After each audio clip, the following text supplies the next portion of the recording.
मट्टा से खबर है जहां पर प्राइमरी स्कूल के बच्चों में छुट्टी के वक्त लड़ाई हुई। कमसिन तालिबे इल्म ने तेज धार आले से वार करके साथी तालिबे इल्म को कत्ल कर दिया। मकतूल बच्चे के वरसा के तशद्दुद से हमला आवर तालिबे इल्म भी शदीद जख्मी हो गया। पुलिस ने लाश और जख्मी को हॉस्पिटल मुंतकिल कर दिया, जबकि वाक़े का मुकदमा भी दर्ज हो चुका है। मट्टा में प्राइमरी स्कूल के बच्चों में छुट्टी के वक्त लड़ाई हुई। इसी पर बात करेंगे बहार अली से। बहार अली, बताइएगा स्कूल इंतजामिया का क्या मौक़िफ़ है? कमसिन तालिबे इल्म को आला साथ रखने की इजाजत क्यों दी गई?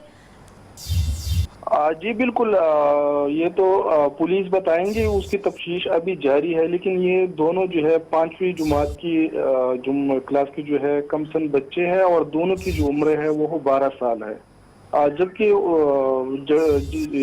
आपस में झगड़े के बाइस एक छोटे बच्चे ने जो है सब्जाली ने वो हमीदुल्लाह को तेजदार आले से जो है वो वार करके जिसके बाद वो जान बहक हो गया था।